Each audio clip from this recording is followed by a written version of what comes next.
আজ শেয়ার করব ফুটন্ত গরম পানিতে পটল, টমেটো আর পেঁয়াজ দিয়ে ভীষণ সুন্দর একটা নতুন রেসিপি। খেতে অনেক বেশি মজা হয়। তা আপনারা স্কিপ না করে পুরো রেসিপি দেখে নেবেন। আসসালামু আলাইকুম, সবাই কেমন আছেন? আশা করছি ভালো আছেন। আবারও নতুন রেসিপি নিয়ে চলে আসলাম। আশা করছি রেসিপিটা কিন্তু আপনাদেরকে খুব ভালো লাগবে। তো চলুন রেসিপি শুরু করি। এখানে দেখুন গ্যাস অন করে কড়াই দিয়ে দিলাম আমি 2 কাপ পরিমাণে পানি। এবার এখানে দিয়ে দিলাম পটল। তো এখানে আমি 250 গ্রামের থেকে একটু বেশি পটল নিয়েছি। পটলের উপরের খোসাটাকে হালকা একটু ছিলে নিয়েছি। দিয়ে দিলাম একটা টমেটো আর দুটো দিয়ে দিলাম পেঁয়াজ। এবার ঢাকা দিয়ে 5 মিনিট সেদ্ধ করে নেব। আপনারা পটলের খোসাগুলোকে হালকা এভাবে একটু ছিলে নেবেন, তাহলে কিন্তু রেসিপিটা খেতে বেশি ভালো লাগবে। দেখুন 5 মিনিট হয়ে গিয়েছে, ঢাকা খুলে নিয়েছি। এবার পটলগুলোকে একটু নেড়েচেড়ে নিচ্ছি। পটলগুলো এখানে আরও একটু সেদ্ধ হবে। আর এখানে দেখুন টমেটো কিন্তু সেদ্ধ হয়ে গিয়েছে। এবার আমি টমেটোটা তুলে নিচ্ছি। টমেটো সেদ্ধ হতে কিন্তু খুব একটা বেশি সময় লাগে না। তো আবারও আমি ঢাকা দিয়ে দিচ্ছি, টমেটোটা তুলে রেখে দিলাম। আবারও 5 মিনিট মতো ঢাকা দিয়ে পটলগুলোকে সেদ্ধ করে নেব। দেখুন 5 মিনিট হয়ে গিয়েছে, ঢাকা খুলে নিয়েছি। পটল আর পেঁয়াজগুলো কিন্তু খুব সুন্দর মতো সেদ্ধ হয়ে গিয়েছে। এবার আমি পানিটা ঝরিয়ে তুলে নিচ্ছি। এভাবে করে পটলগুলোকে সেদ্ধ করে নিতে হবে। দেখুন প্লেটে পটলগুলো তুলে নিয়েছি, গরম আছে, হালকা একটু ঠান্ডা করে নেব। পটলগুলো ঠান্ডা করে নিয়েছি, এবার সাইডে রেখে দিচ্ছি। এবার বোর্ডের ওপরে একটা পটল নিয়ে নিলাম। এভাবে করে পটলগুলোকে আমি 4 টুকরো করে কেটে নেব। এই রেসিপির জন্য পটলগুলোকে এভাবে করেই কেটে নিতে হবে, তাহলে খুব সুন্দর হবে রেসিপিটা। তো একইভাবে সব পটলগুলোকে আমি কেটে নিচ্ছি। যারা ভিডিওটি ইউটিউব থেকে নতুন দেখছেন, প্লিজ চ্যানেলটা সাবস্ক্রাইব করে সাথে থাকবেন। আর যারা ফেসবুক পেজ থেকে ভিডিওটি দেখছেন, একটা লাইক দিয়ে পেজটা ফলো করে রাখবেন। তাতে করে আমি যখনই ভিডিও আপলোড করব, আপনারা সবার প্রথমে নোটিফিকেশন পেয়ে যাবেন।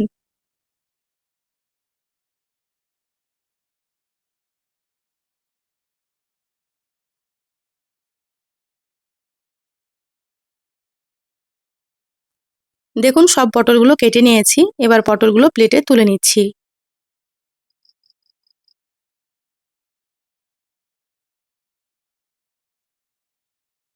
পটলগুলো তুলে প্লেটে রেখে দিলাম। এবার এখানে দেখুন পেঁয়াজ নিয়ে নিয়েছি। পেঁয়াজটাকেও কেটে নেব। তো এইভাবে প্রথমে 4 টুকরো করে নিতে হবে পেঁয়াজটাকে। পেঁয়াজ কিন্তু খুব বেশি ছোট করব না, একটু বড় বড় করেই কেটে নিতে হবে। দেখুন দেখে আপনারা হয়তো বুঝতে পারছেন। এভাবে পেঁয়াজগুলোকে কেটে নেবেন, তাহলে কিন্তু খেতে খুব ভালো লাগে রেসিপিটা।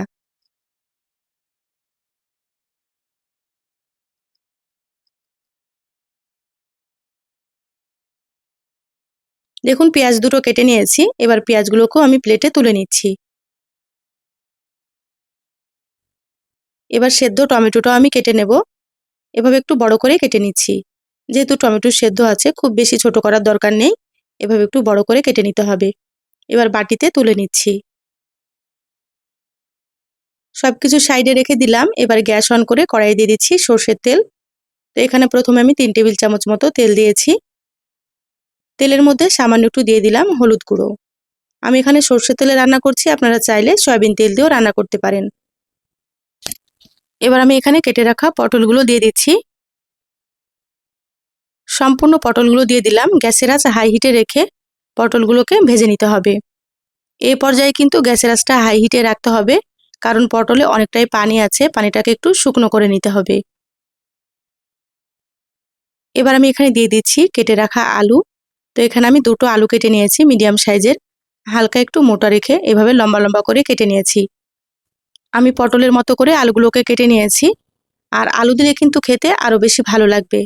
তো সেই জন্য এখানে আমি আলু দিয়ে দিলাম। আপনারা চাইলে কিন্তু আলু ছাড়াও রান্না করতে পারেন। এবার পটল আর আলুগুলোকে খুব ভালো মতো একটু ভেজে নেব।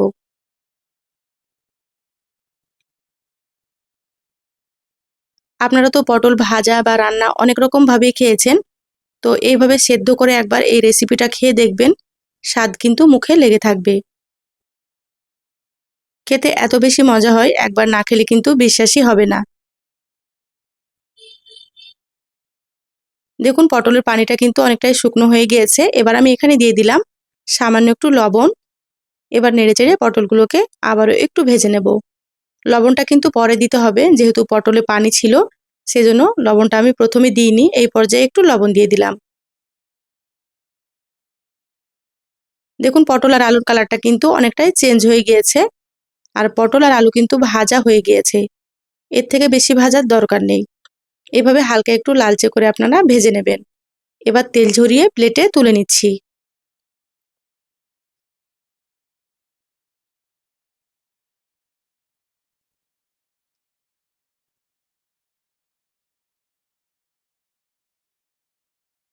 পটল আর আলুগুলো তুলে প্লেটে রেখে দিলাম। ওই তেলের মধ্যে দিয়ে দিলাম সামান্য একটু কালো জিরা। কালো জিরা দিলে কিন্তু ফ্লেভারটা খুব ভালো লাগে। হালকা একটু ভেজে নিলাম। এবার আমি এখানে দিয়ে দিচ্ছি কেটে রাখা পেঁয়াজ, আর দিয়ে দিচ্ছি ৫-৬টা মতো চেরা কাঁচামরিচ। তো যেমন ঝাল খাবেন সেইভাবে করে কিন্তু আপনারা এখানে কাঁচামরিচ দিয়ে দেবেন। এবার পেঁয়াজ আর কাঁচামরিচ হালকা করে একটু ভেজে নিতে হবে। পেঁয়াজ কিন্তু খুব বেশি ভাজা যাবে না, যেহেতু আগে থেকেই সেদ্ধ করে নিয়েছি সেজন্য হালকা একটু ভেজে নিতে হবে। পেঁয়াজ আর কাঁচামরিচ হালকা একটু ভেজে নিয়েছি। এবার আমি এখানে দিয়ে দিচ্ছি 1/2 চা চামচ আদা বাটা আর 1/2 চা চামচ রসুন বাটা। এবার আদা রসুনটাকে একটু ভেজে নিতে হবে। এই পর্যায়ে কিন্তু গ্যাসের আঁচটা লোতে রেখেছি। গ্যাসের আঁচ লোতে রেখে আদা রসুন একটু ভেজে নেব, যাতে করে আদা রসুনের কাঁচা গন্ধটা চলে যায়। 2 মিনিট আদা রসুন খুব ভালো মতো ভেজে নিয়েছি গ্যাসের আঁচ লোতে রেখে।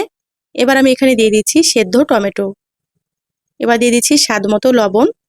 টমেটো কিন্তু অবশ্যই দিতে হবে, টমেটো না দিলে কিন্তু খেতে ভালো লাগবে না। এবার দিয়ে দিলাম সামান্য একটু হলুদ গুঁড়ো।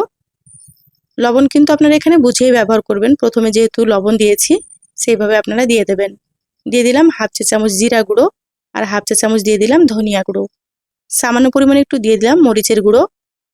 আপনারা চাইলে শুধু কাঁচামরিচ দিয়েও রান্না করতে পারেন। এখানে আমি মরিচ গুঁড়োটা দিলাম, কালারটা খুব সুন্দর হবে সেজন্য।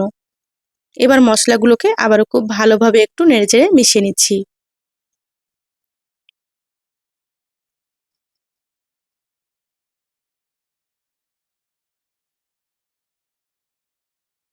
দেখুন মশলা খুব ভালোভাবে মিশিয়ে নিয়েছি। এবার আমি এখানে দিয়ে দিচ্ছি ভেজে রাখা পটল আর আলু।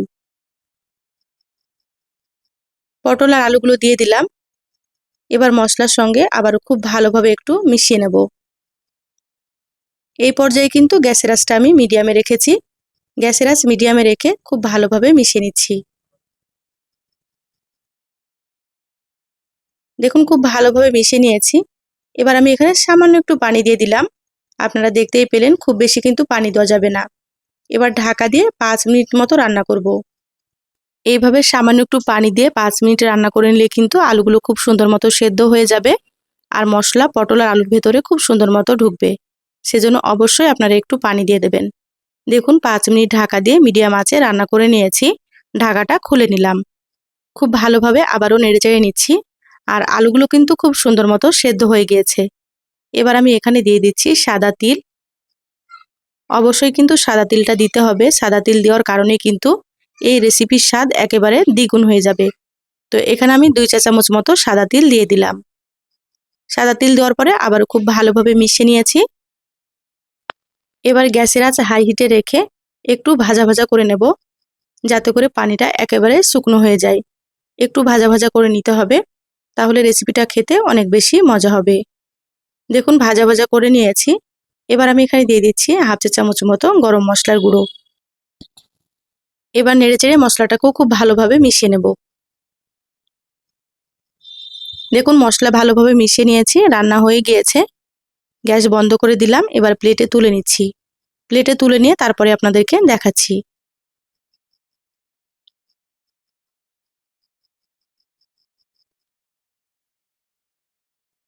দেখুন প্লেটে তুলে নিয়েছি। মাশাআল্লাহ, কালারটা দেখে হয়তো বুঝতে পারছেন রেসিপিটা কতটা লোভনীয় হয়েছে। খেতে অনেক বেশি মজা হয়। তা আপনারা এইভাবে কিন্তু একবার পটল রান্না করে খেয়ে দেখবেন। একঘেয়েমি পটলের রেসিপি ছেড়ে একবার খেলে কিন্তু এর স্বাদ আপনারা কখনোই ভুলবেন না। পটলের এই রেসিপিটা গরম ভাত, রুটি, লুচি, পরোটা সবকিছুর সঙ্গে কিন্তু দারুণ লাগে খেতে। রেসিপি ভালো লাগলে অবশ্যই লাইক দিয়ে ভিডিওটা শেয়ার করে দিবেন। সবাই ভালো থাকবেন, সুস্থ থাকবেন। ফিরে আসবো আবারও কোনো নতুন রেসিপি নিয়ে।